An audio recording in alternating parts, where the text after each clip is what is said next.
11 MIPA 2 dari SMA Negeri 4 Sidoarjo. Lokasi saya saat ini ada di dekat rumah saya. Kali ini saya akan membahas tentang Indonesia sebagai poros maritim dunia.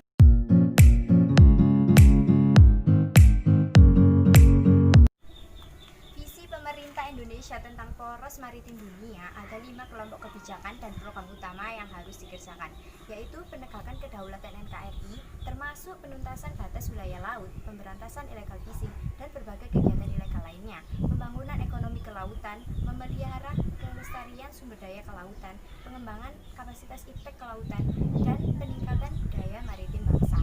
Pemerintah membentuk Kementerian Koordinator Maritim untuk pembangunan kelautan secara lebih produktif, efisien, inklusif, dan ramah lingkungan.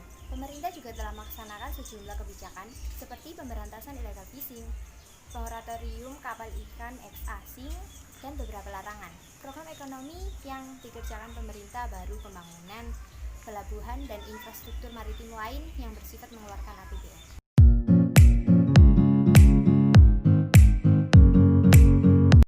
Potensi yang dimiliki bangsa sekarang, pemerintah bersinergi dengan swasta dan masyarakat harus mengembangkan ekonomi kelautan untuk pertumbuhan ekonomi yang tinggi, berkualitas, dan ramah lingkungan. Dengan cara pembangunan kelautan jangka panjang yang berupa penyusunan dan implementasi RT/RW atau rencana tata ruang wilayah, yaitu 30% dari total wilayah pesisir dan laut sejauh 12 mil dari garis pantai yang digunakan untuk kawasan lindung, dan 70% sisanya digunakan untuk kawasan pembangunan sesuai daya dukung wilayah. Revitalisasi seluruh usaha ekonomi yang sudah berjalan dengan menerapkan 5 prinsip ekonomi biru, yaitu skala ekonomi, manajemen rantai suplai terpadu, teknologi inovatif pada setiap sistem bisnis, inklusif dengan melibatkan masyarakat lokal, dan ramah lingkungan. Dengan 5 prinsip tersebut, kita dapat mengembangkan sektor ekonomi baru dan usaha di kawasan pesisir, pulau kecil, dan lautan yang belum terbangun.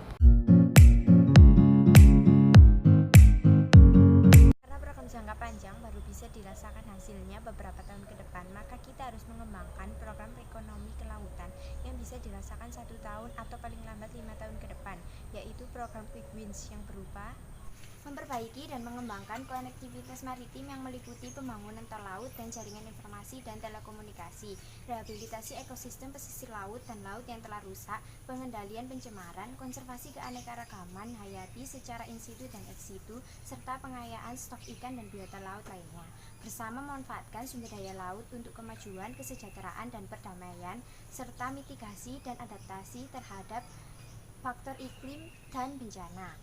Peningkatan kualitas dan jumlah sumber daya manusia di berbagai bidang kelautan, peningkatan penelitian dan pengembangan, serta memperbaiki dan mengembangkan kerjasama internasional di berbagai bidang kelautan dengan Tiongkok. Pengembangan 5.000 unit armada kapal ikan nasional yang berukuran di atas 50 GT dengan alat tangkap yang efisien dan ramah lingkungan untuk memanfaatkan sumber ikan di wilayah laut yang selama ini menjadi ajang illegal fishing oleh nelayan asing.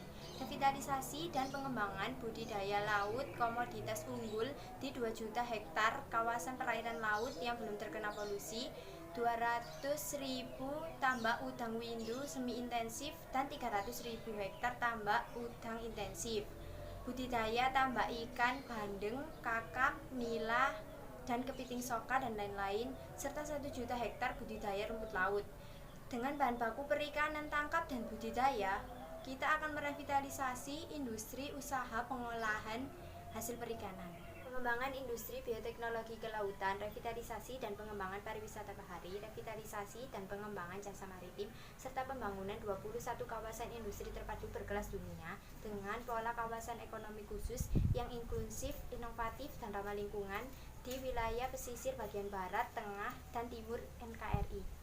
Supaya program kelautan jangka panjang dan quick wins dapat terrealisasi, pemerintah harus menyediakan skim kredit perbankan khusus dengan bunga yang relatif murah dan persyaratan relatif lunak, serta iklim investasi dan kebijakan politik ekonomi harus kondusif demi tumbuh kembangnya ekonomi kelautan. Sekian penjelasan dari saya, mohon maaf bila ada salah kata. Walaupun di masa pandemi ini, tetaplah semangat belajar untuk mengubah masa depan dunia. Wassalamualaikum warahmatullahi wabarakatuh, sampai jumpa semua.